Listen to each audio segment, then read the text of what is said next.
Alors, polio, bien sûr, immédiatement, c'est une action mise en place par le Rotary International en 1985, l'action prioritaire du Rotary International, et un souci de mobilisation des Rotariens pour que ce terme éradication ait un sens et une finalité. C'est pour cette grande cause que vous avez souhaité organiser un voyage humanitaire au Pakistan ?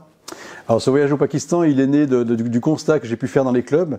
Lors de mes visites de gouverneur, un certain nombre de membres sont lassés de cette action, puisqu'elle dure depuis 1985.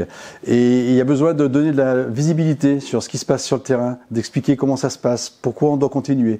Donc j'ai voulu être sur le terrain avec une délégation pour rapporter aux Rotariens de France l'état de ce qui se passe sur place. Quelques mots sur l'ADN de cette mission.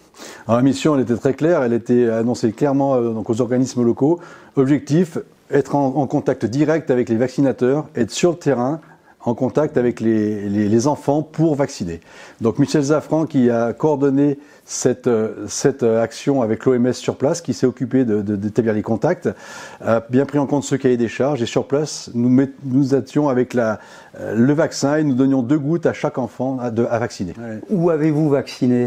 Alors beaucoup d'émotions, bien sûr. Et alors la vaccination, on a utilisé tous les réseaux de vaccination, on a testé tous les réseaux de vaccination locaux.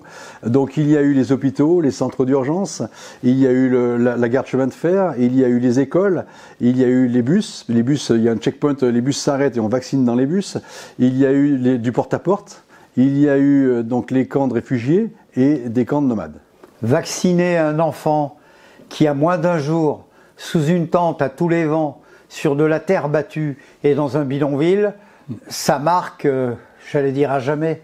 Oui, bien entendu, ces bidonvilles, c'était des tentes improvisées, avec une mare au milieu d'eau insalubre, des enfants qui ne sont pas habillés. Insalubre et endémique sur la polio. Oui, endémique, à savoir qu'il y a des tests d'eau qui sont faits régulièrement, et il y a 12 points de test dans Karachi, et sur ces 12 points de test, il faut savoir qu'il y a 6 points de test qui sont révélés positifs à la souche polio. Donc ça veut dire que si on ne vaccinait pas aujourd'hui, eh bien on aurait une prolifération de cas de polio assez extraordinaire, énorme.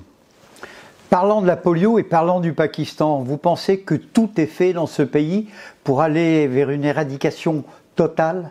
Alors, deux points sont gênants et freinent la vaccination et l'éradication aujourd'hui. Premier point, c'est il y a 5% d'enfants qui ne sont pas vaccinés parce que les parents ne veulent pas les vacciner. Il y a une décision gouvernementale qui a été prise pour l'obligation de la vaccination, mais sans suite. C'est-à-dire que celui qui ne veut pas se faire vacciner, il ne fait pas vacciner. Donc ça, c'est un peu dommage, et je pense que le gouvernement pakistanais pourrait prendre des mesures un peu plus restrictives, compte tenu des moyens qui sont mis en œuvre, et drastiques, pour assurer la vaccination à 100% de tous les enfants.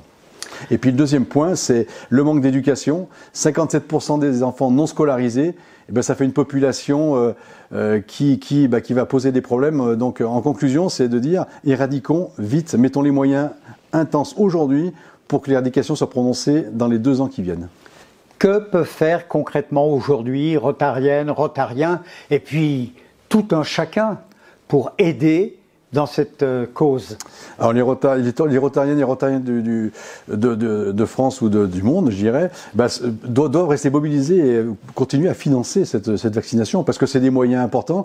On a dit 22 000 vaccinateurs, une équipe dans le monde qui vaccine de partout dans le monde encore. Il faut des moyens. Donc apportons les moyens nécessaires à cette vaccination. Et après, pour lever ces fonds, c'est les participations des membres, c'est le Cercle Polio Plus, www.cerclepolioplus.org. C'est une cagnotte qui a été ouverte, disponible encore aujourd'hui. Donc mobilisons-nous, apportons des fonds pour soutenir cette vaccination. Avec 100 €? Avec 100 €, donc l'abondement de la Fondation Gates fonctionne toujours. Et quand on met 100 €, on obtient 300 €, et avec 300 €, on vaccine 600 enfants. Le mot de la fin, Alain Bouvard, vous m'avez dit que tout n'était pas facile pour les Pakistanais, mais également on les voyait pratiquement souriants. Oui. J'oserais dire que c'est pas la joie de vivre qu'ils ont, mais c'est l'envie de survivre. Tout à fait. Et donc ces gens-là, il y a beaucoup de gens qui n'ont pas grand-chose, n'ont rien, pour ainsi dire. Mais partout où on est allé, on a eu l'accueil, le sourire. On a eu parfois dans les tentes de migrants des enfants de quelques jours ou quelques semaines qui étaient, je pense, sur le point de décéder, quoi. On a vu des choses terribles sur place. Mais l'accueil a été exceptionnel, aussi bien par les équipes de vaccination que par les locaux. Les personnes qui n'ont rien nous proposaient du thé, des biscuits. L'accueil était extraordinaire. Et pour finir, je dirais une chose assez simple. End polio now. Alors on va le faire ensemble, Alain. End polio now. Merci Michel.